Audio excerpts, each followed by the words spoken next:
A very pleasant good afternoon, ladies and gentlemen. Welcome once again to the People's Forum of In the Streets with Big Stone. Now, I'm sending a message again to our youngsters, and I'm speaking directly to every single youth scattered across this country, this beautiful country of Jamaica. And I was watching television recently, and they had an interview with former top cop Reneto Adams. And a lot of Jamaican people are clamoring and wanting Mr. Adams to be the top cop. We know they're not going to give Mr. Adams the top cop position.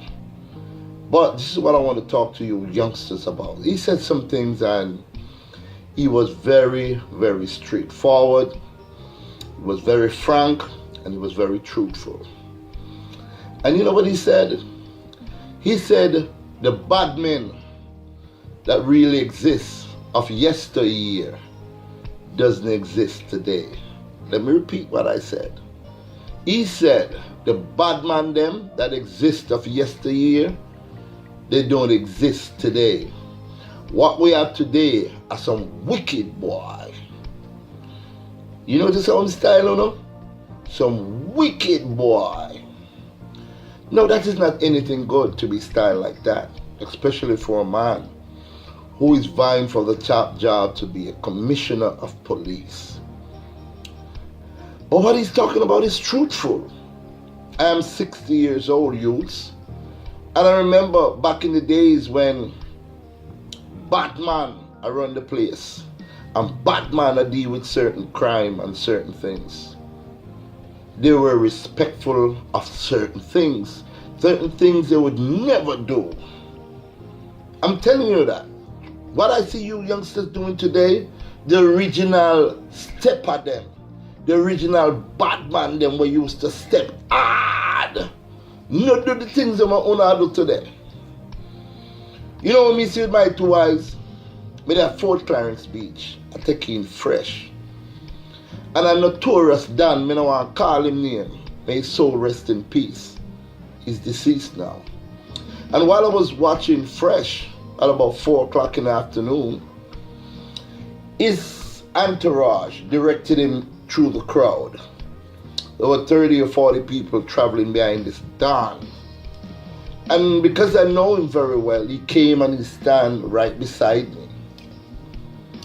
But there was an open spot when he came, and that open spot was due to the fact that an old lady was in a wheelchair and she was watching the show from her wheelchair on the beach, and everybody saw that, give her that space so she can have that opening to watch the concert fresh.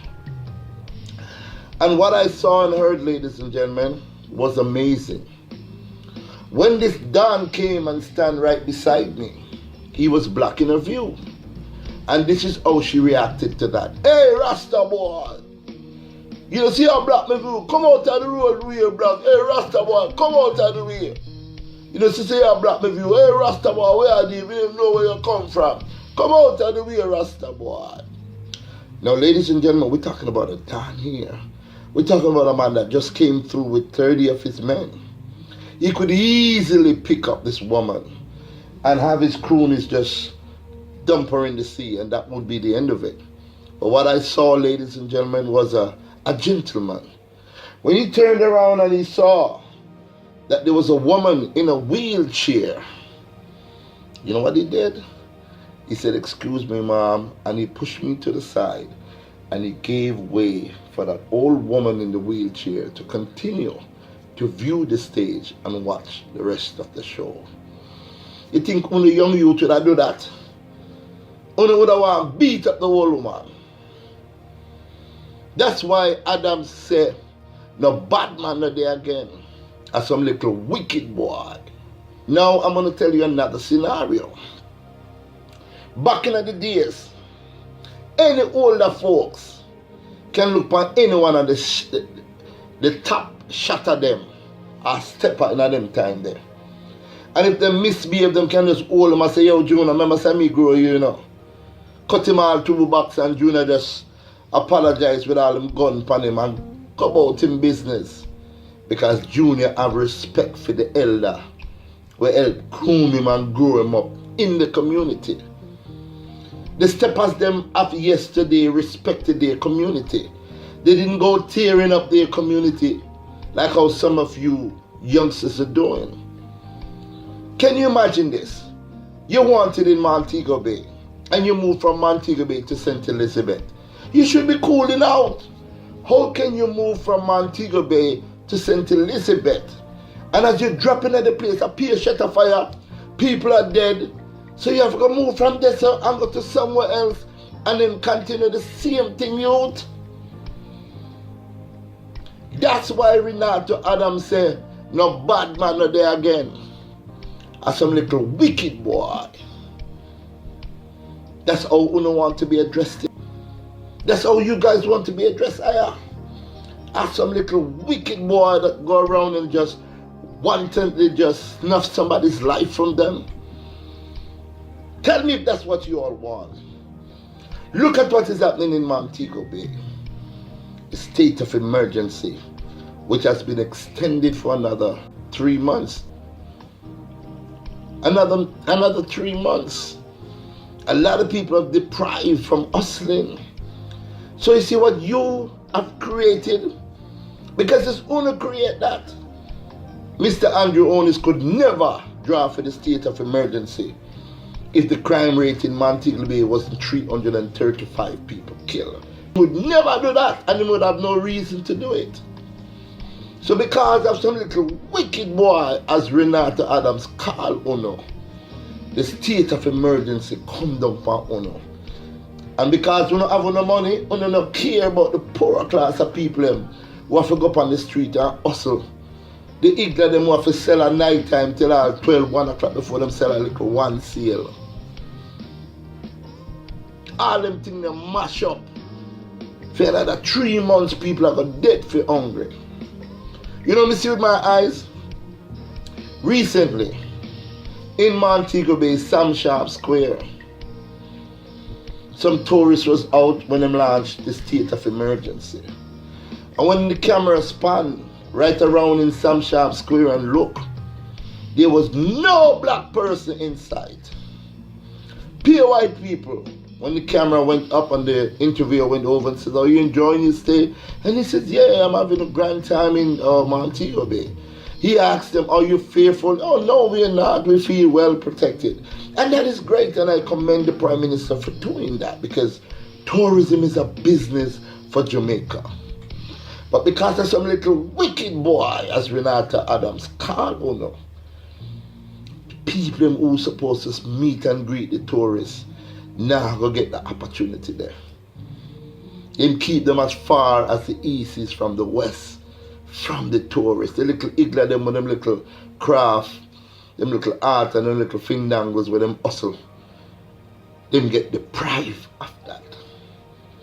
So, me now go call Uno some little wicked boy. Because I know say Uno a human being. And all of y'all could be my sons. So I'm going to appeal to you as young men to understand, brother, that there's only two ways when you're a gangster. Two ways. One, you end up in prison. Or two, you end up dead.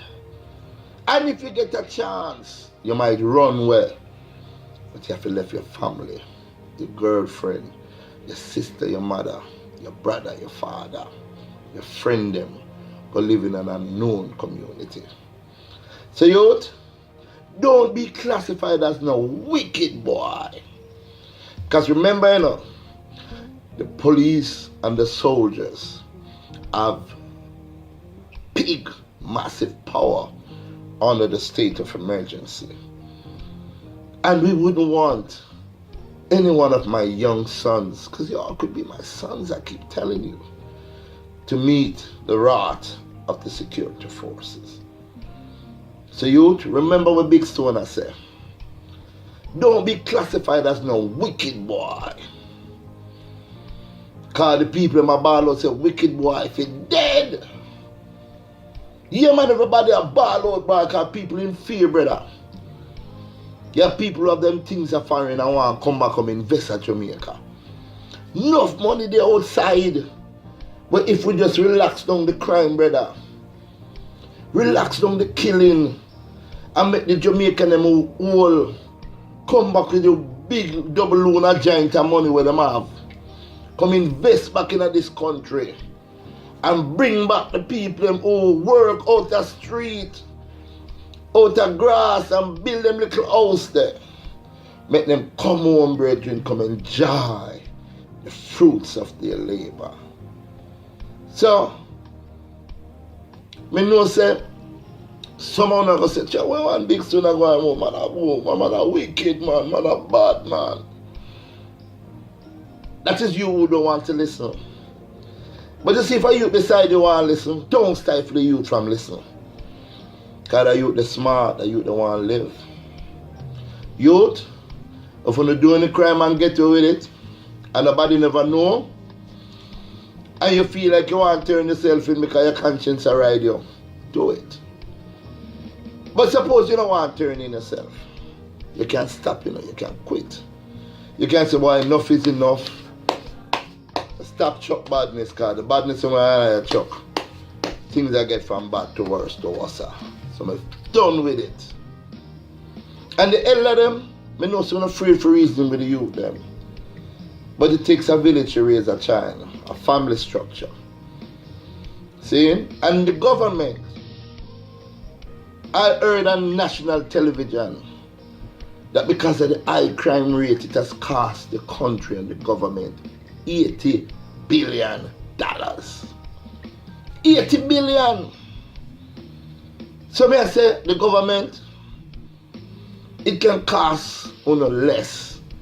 Spend $3 billion towards social intervention, man. Spend $1 billion towards building up the community, man. Fix up the road, man. So if you spend $10 billion towards the people, because the people is the one who create crime, If you spend $10 billion upon the people, you save $70 billion. Which one do you prefer? So, never leave with that, Think about these things.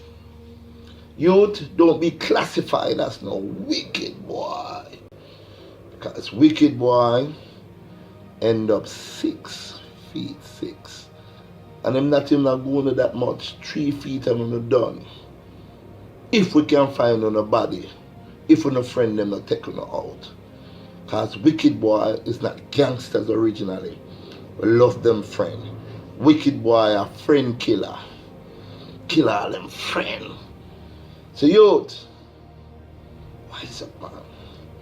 Don't be classified as no wicked boy. It's just my take on it, ladies and gentlemen. Thank you all for watching. And I do hope you can have a great day. Thank you.